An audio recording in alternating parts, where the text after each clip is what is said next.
But now in Augustine's time, he didn't have this dilemma because there were not two states. Now, although, there was some historians say that some of the barbarians, and this may be true, were in fact newly converted Christians. But regardless, Some of the Visigoths were. yes, right, the Visigoths, right, thank you. But, for Augustine, there was not another Christian state, and so he was writing this with the assumption and the belief that there was one Christian nation, and it was Rome. Well, there probably was no whole two Christian states because the barbarians were Christian, at least some of them in the state Right. were Christian. Right, it wasn't like they were fighting under the banner collectively of Christ, right, or believing they were at least. Okay, now this I do want to hit, the role of the soldier. Oh, doing great. Okay, interesting things he said about the role of the soldier. Remember the early church fathers, again, they don't talk about, I don't think, just war theory, but they do talk about the role of the soldier, really the role of the Christian, which includes the Christian soldier. Because if you recall from last week, even though the early church fathers often had issues with Christians serving, Christians were all over the Roman army. They were everywhere, and they continued to grow in numbers. In fact, when Constantine converted and suddenly the Roman Empire was Christian, even before it was declared Christian, the Roman army by that point was full of Christians. So obviously it wasn't like they all just ran down to their local recruiting station as soon as Constantine took the throne and signed up. The army was full of Christians. So again, just be aware of that. So Augustine was already dealing with a Roman army that was full of Christians. And what is the role of the soldier in this army? This is very interesting and a little bit, I think, uncomfortable, at least for me, reading this with my 2009 lenses and looking back through time. The first thing, of course, is the applying of the gospel teachings. We've talked about a little bit. The Beatitudes. This was the big issue. Really, it came down for many of the early church fathers to the Beatitudes. How can a Christian serve in the army and kill people and still apply the Beatitudes of Christ? Now, Augustine said, and this is still, in fact, what a lot of, I would say, for instance, I believe, a lot of Christians do believe this today, and that is that when it comes to being a soldier and fighting in the military, it's not per se the acts, the actual outward acts that you do that constitute, when you're fighting in warfare as a soldier, obeying the Beatitudes, but it is, again, what? The attitude, or what did Augustine say? The inward disposition. Intention. Right. And for the sovereign, and that comes up with the just war criteria, which we probably won't get to, but yeah, the inward disposition of the heart, both for the individual soldier and also for the sovereign. So the inward disposition of the heart. It's not in the acts you do, it's in your attitude. You can kill the bad guy, but you can't hate him. Okay? It's kind of interesting, and you may wonder, but yes, you can kill the bad guy, but you can't hate him. All right. And what does this mean when the bad guy throws up his hands and surrenders? You can't kill him, though. You can't kill him, and you treat him with all of the humane respect that you would treat one of your own guys, which is hugely difficult, particularly today, where the bad guys don't fight fair. Okay. Now, duty to obey. Okay, we've talked about a duty to fight. According to Augustine, okay, I'm going to read this quote. I haven't read any quotes yet. Okay. I'll just skip to the part that I think is the most interesting. There may be an unrighteous command, this is talking about within warfare, on the part of the king, while the soldier, in carrying out that command, is innocent, because his position makes obedience a duty.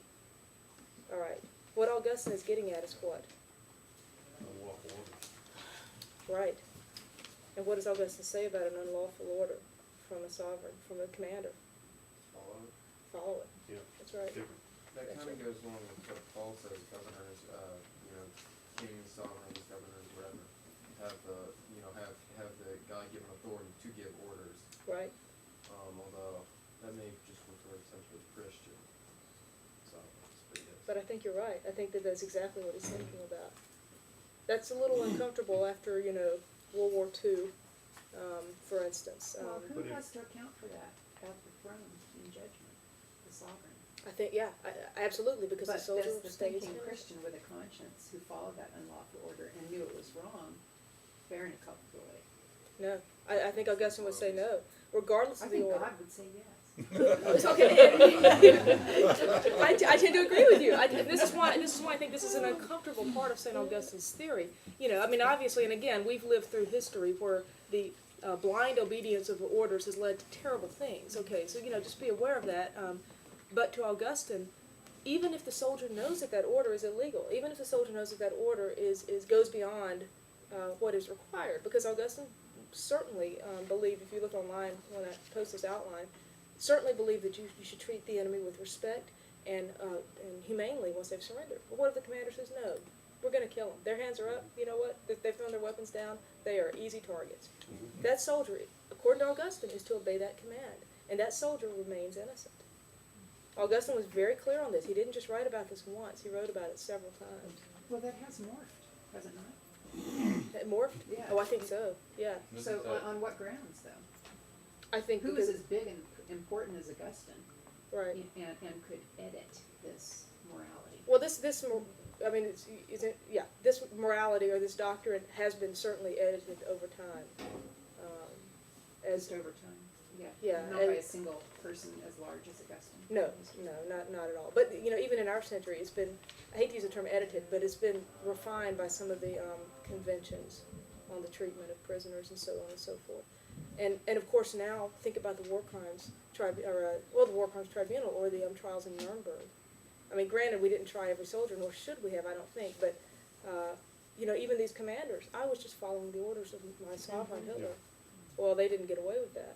So clearly history, and we've moved to a different place in history than where Augustine was when he wrote this. Well, I think we recognize the cunning of the human heart, too. I can always use him as cover. Right. I'm just a private. It would be Right. interesting to see what arguments were used in Nuremberg for that. What were the prosecution I arguments? must just follow the orders. I think so. No, what were our prosecution's Oh. arguments that they had the obligation to disobey To orders? defy those orders. I mean, they must have Right. argued that pretty strongly in Nuremberg.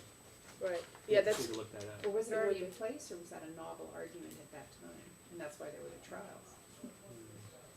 I don't know, and that's a good question. But it was just so I think the human conscience was so shocked by what happened, in World War II, that there was just such a natural, visceral sense of this is fundamentally wrong, So and is that nobody the should be, no leader should be excused for the evil that was done, But again, the foot soldier, so to speak, certainly was not prosecuted. It was only those that they knew had committed war crimes, particularly the leaders.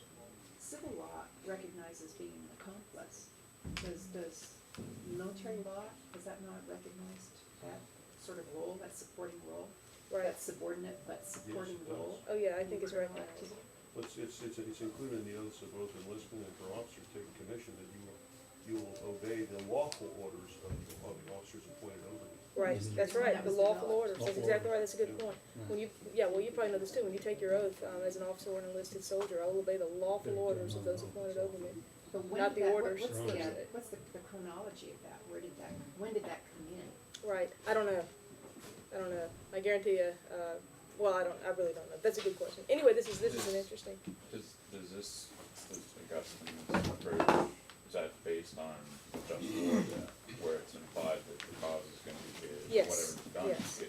Yes, when you think about, I think Augustine's desire in putting something like this out was, we can't have soldiers who are making individual decisions when the sovereign is just and good, and we know he's just and good, and he's fighting as Christ's ambassador on earth. Yeah, I think that was certainly it.